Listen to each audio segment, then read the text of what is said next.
We can now tell you that hiring was much weaker than expected in November. Marketplace Morning Report is supported by GEP, building supply chains with strategy, services, and cloud-native software, including GEP Smart and GEP Next, AI-based digital procurement and supply chain platforms. And by Indeed, committed to delivering quality candidates so businesses can focus on interviewing people with the skills they need. Learn more at Indeed.com/credit. I'm David Brancaccio. There's news just now that about half the people were hired in November than analysts were expecting, 245,000, a disappointing showing for the labor market. Retail jobs were lost, but those were offset in part by hiring from warehouses and transportation jobs. That's online eclipsing bricks and mortar stores, especially during pandemic. Economist Julia Coronado is founder of Macro Policy Perspectives and has read through today's Labor Department report and joins us live. Hi, Julia. Good morning. This was way under most forecasts, but very close to yours. Where did the weakness show up? So we saw weakness in retail, as you mentioned. That was partly offset, or more than offset, actually, by gains in transportation and warehousing, as the holiday season means Amazon shopping. But we did see weakness also in restaurant hiring, which the BLS told us was related to the pandemic. So we're seeing softness in hiring directly tied to the rising incidence of the virus. Bureau of Labor Statistics. Yet the unemployment rate, this is another survey of households, looks like it moved in the good direction, down slightly to 6.7%. But what, Julia? Well, this is one of the bad declines in the unemployment rate. We saw a lot of people giving up looking for work. So they dropped out of the labor force. And when they stop looking for work, they're not officially counted as unemployed. So that's not the good kind of drop in unemployment rate. So very briefly, this would be an argument for some more federal stimulus. Just got 5 seconds. This is a perfect argument for more stimulus from everybody, so they should get to work. All right, thank you. Economist Julia Coronado, Macro Policy Perspectives. Thank you.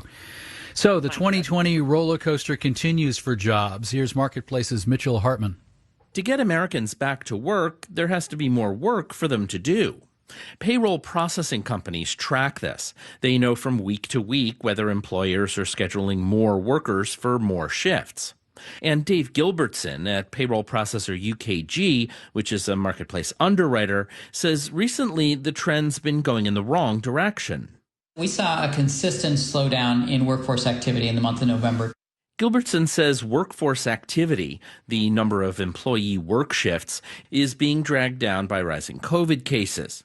He says typically what we see in November is a really big buildup among retailers as they head into their busy season. We were missing retailers this year, and so I think that was felt among hourly employees across the country.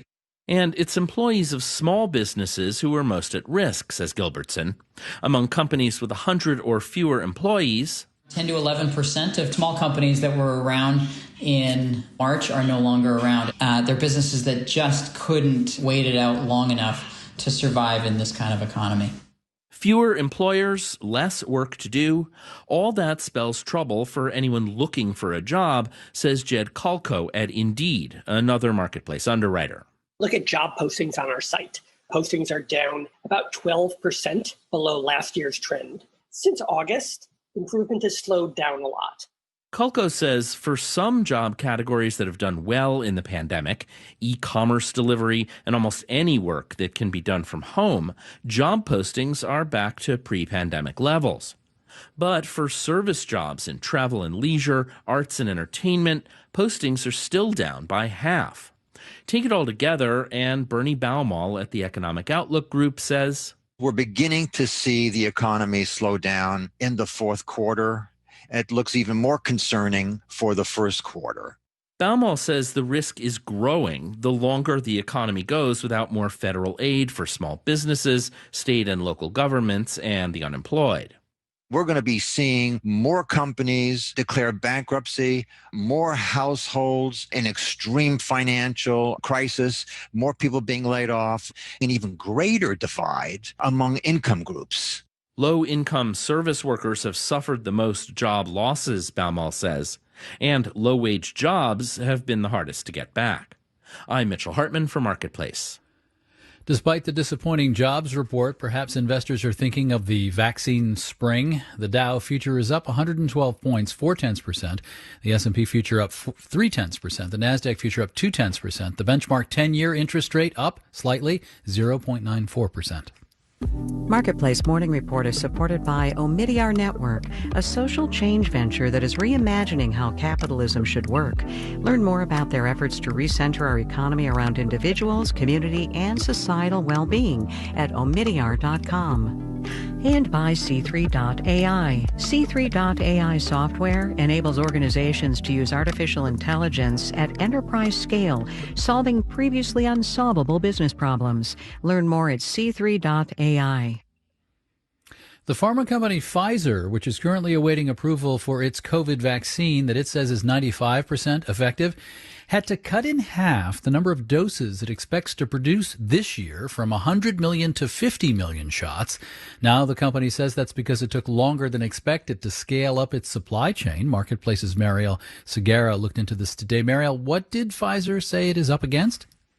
So in order to make a vaccine, you need a bunch of raw materials, things like antivirus agents, different liquids like sterile water and syringes. And Pfizer buys those things from suppliers in the US and Europe. But it told Reuters that it just took longer to scale up the supply chain for those kinds of things than expected. And that's why it had to lower its projections for this year. And the Wall Street Journal reports that specifically, according to a person involved in the development of the Pfizer vaccine, some of the early shipments of raw materials didn't meet required standards. Has Pfizer fixed that now?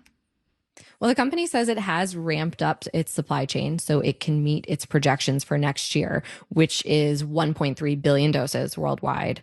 And this particular vaccine is distributed in 2 doses per person. So that means Pfizer will provide enough vaccines for 650 million people next year. Marketplace's Mariel Segura, thank you. Our executive producer is Nicole Childers. Our digital producer is Alex Schroeder. Our engineers are Brian Allison and Jay Seabold. I'm David Brancaccio. This is the Marketplace Morning Report.